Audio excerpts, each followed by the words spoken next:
Bismillahirrahmanirrahim. Assalamualaikum warahmatullahi wabarakatuh.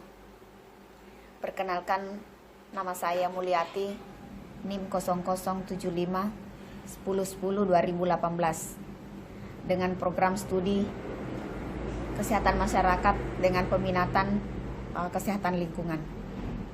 Baiklah, pada kesempatan ini saya akan mempresentasikan proposal penelitian dengan judul Analisis Spasial dan Kuantitatif Microbial Risk Assessment pada kualitas air minum isi ulang di wilayah kerja Puskesmas Moncongloe, Kabupaten Maros. Pendahuluan, latar belakang. Berdasarkan data WHO tahun 2019, diketahui bahwa hampir 40% penyakit mematikan di seluruh negara berkaitan dengan buruknya kualitas air. Selain itu, WHO juga mencatat bahwa ada sekitar 2,6 juta orang di seluruh dunia meninggal setiap tahunnya akibat penyakit yang disebabkan oleh air kotor atau air yang tidak memenuhi syarat kesehatan. Menurut Riskesda tahun 2013, pada umumnya 94,1% air minum rumah tangga di Indonesia termasuk dalam kategori baik, tidak keruh, tidak berwarna, tidak berasa, tidak berbusa, dan tidak berbau.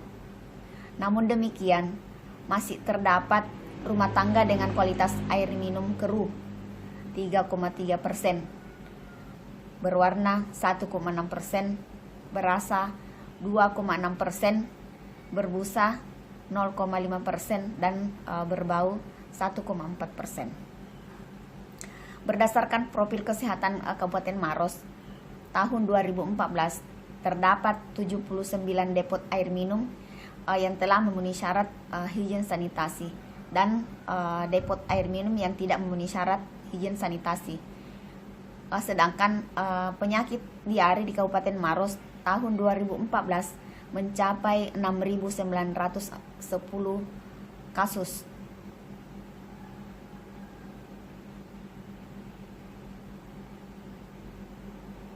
Rumusan masalah. Di sini bagaimana higien sanitasi depot air minum isi ulang di wilayah kerja Puskesmas Moncongloe, Kabupaten Maros. Kemudian bagaimana kandungan Escherichia coli pada air minum isi ulang di wilayah kerja Puskesmas Moncongloe, Kabupaten Maros. Bagaimana kuantitatif microbial risk assessment pada air minum isi ulang di wilayah kerja Puskesmas Moncongloe, Kabupaten Maros. Dan bagaimana pemetaan kuantitatif microbial risk assessment pada air minum isi ulang di wilayah kerja Puskesmas Moncongloe, Kabupaten Maros. Tujuan penelitian. Tujuan penelitian di sini ada tujuan umum untuk memetakan secara spasial microbial risk pada air minum isi ulang di wilayah kerja Puskesmas Moncongloe, Kabupaten Maros tahun 2020. Kemudian tujuan khusus, yaitu untuk menganalisis higien sanitasi depot air minum isi ulang di wilayah kerja Puskesmas Moncongloe, Kabupaten Maros. Untuk menganalisis kandungan Escherichia coli pada air minum isi ulang di wilayah kerja Puskesmas Moncongloe, Kabupaten Maros. Untuk menganalisis kuantitatif microbial risk assessment pada air minum isi ulang di wilayah kerja Puskesmas Moncongloe, Kabupaten Maros. Untuk memetakan kuantitatif microbial risk assessment pada air minum isi ulang di wilayah kerja Puskesmas Moncongloe, Kabupaten Maros. Manfaat penelitian, yaitu manfaat bagi peneliti. Dengan dilaksanakannya penelitian ini, diharapkan dapat menambah wawasan dan pengetahuan peneliti. Selain itu, pengetahuan yang secara teoritis setelah diperoleh pada saat perkuliahan dan dapat diterapkan dalam kehidupan yang nyata.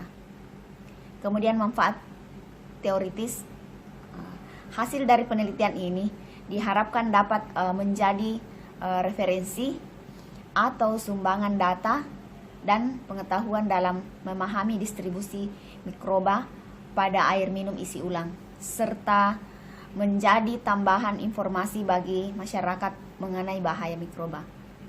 Ada manfaat praktis.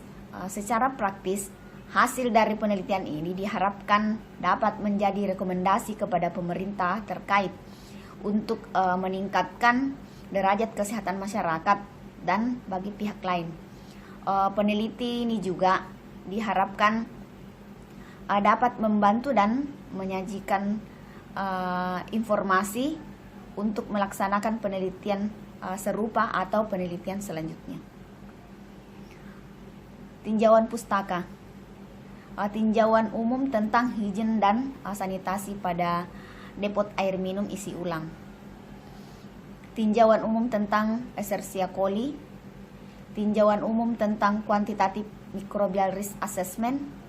Dan tinjauan umum tentang pandangan Islam terhadap pemeliharaan kekayaan alam atau kekayaan air. Kerangka konsep. Yang pertama, kerangka teori, yaitu manajemen risiko, yaitu target kesehatan risiko yang dapat diterima dan status kesehatan masyarakat. Karakterisasi risiko. Karakterisasi risiko integrasi ke dalam perkiraan risiko untuk setiap patogen di bawah garis dasar dan kondisi kejadian atau analisis ketidakpastian. Penilaian efek, yaitu dosis respon. Pemilihan model yang sesuai untuk indeks patogen dan populasi terpapar. Penilaian paparan, sumber air, pengobatan, distribusi, dan konsumsi. Sumber air yaitu konsentrasi patogen, pengobatan, penghapusan inaktivasi patogen, kemudian distribusi, masuknya patogen dan inaktivasi, kemudian konsumsi yaitu volume air yang dikonsumsi. Formulasi masalah, identifikasi bahaya, deskripsi sistem distribusi ke konsumen, pemilihan indeks patogen dan identifikasi bahaya. Kemudian kerangka konsep yang kedua, di sini variabel terkait dan variabel bebas. Quantitative microbial risk assessment, air minum isi ulang. Higien sanitasi depot air minum isi ulang dan kandungan Escherichia coli air minum isi ulang. Metodologi penelitian. Pendekatan penelitian. Jenis penelitian ini adalah deskriptif dengan penilaian microbial risk assessment pada air minum isi ulang. Rancangan penelitian ini menggunakan pendekatan sistem informasi geografis atau SIG. Kemudian pengambilan data menggunakan metode eksplorasi. Lokasi penelitian, wilayah kerja Puskesmas Moncongloe Kabupaten Maros. Kemudian waktu penelitian selama kurang lebih 1 bulan pada bulan Oktober tahun 2020. Kemudian populasi dan sampel. Populasi di sini seluruh depot air minum isi ulang yang ada di wilayah kerja Puskesmas Moncongloe Kabupaten Maros, yaitu 17 depot. Kemudian sampel. Teknik pengambilan sampel dalam penelitian ini adalah total sampling, yaitu 17 depot air minum isi ulang yang ada di wilayah kerja Puskesmas Moncongloe Kabupaten Maros. Bakteri yang menjadi penelitian yaitu Escherichia coli. Adapun penelitian paparan dilakukan kepada 170 responden, yaitu 10 responden yang mengkonsumsi air minum dari tiap depot. Jenis data. Jenis data yang digunakan adalah penelitian ini data kuantitatif berupa hasil pemeriksaan laboratorium, kandungan Escherichia coli pada air minum isi ulang. Sumber data.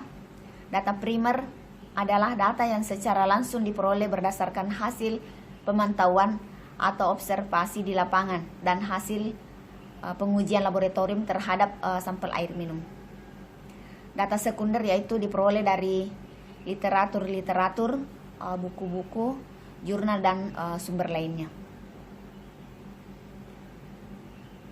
teknik pengumpulan data melalui observasi, studi kepustakaan, pengambilan sampel, dan pemeriksaan sampel di laboratorium. Metode analisis data. Data yang telah diperoleh dari hasil observasi lapangan dan diperiksa sampel air di laboratorium.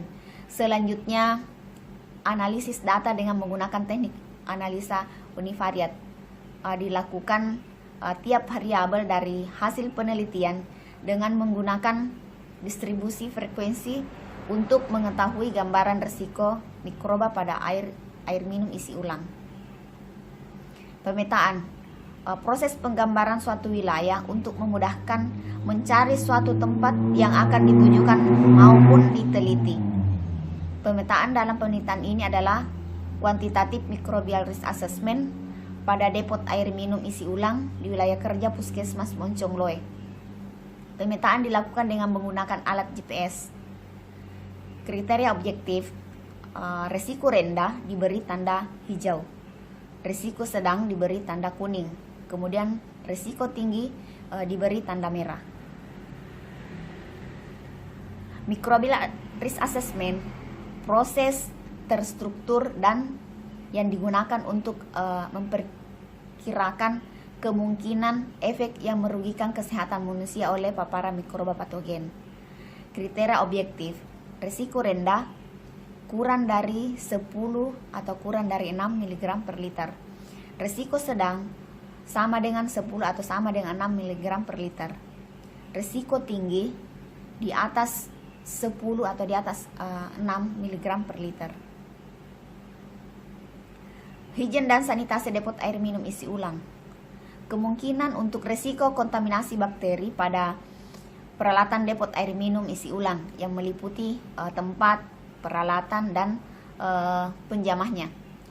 Kriteria objektif, memenuhi syarat jika hasil infeksi depot di atas 70. Kemudian tidak memenuhi syarat jika nilai hasil infeksi depot kurang dari 70 atau kualitas fisik, mikrobiologi, dan kimia tidak memenuhi baku mutu. Ini Permenkes nomor 43 tahun 2014. Kandungan Escherichia coli, bakteri yang terkandung di dalam air minum isi ulang yang diukur melalui uji bakteriologis dan laboratorium. Kriteria objektif, memenuhi syarat jika jumlah Escherichia coli dalam air minum sebesar 0/100 ml sampel.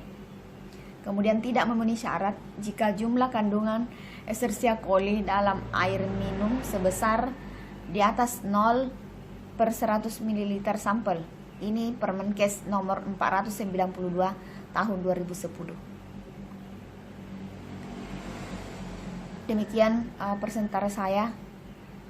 Terima kasih atas kesempatan yang diberikan. Lebih dan kurangnya mohon dimaafkan. Wabillahi taufik wal hidayah. Wassalamualaikum warahmatullahi wabarakatuh.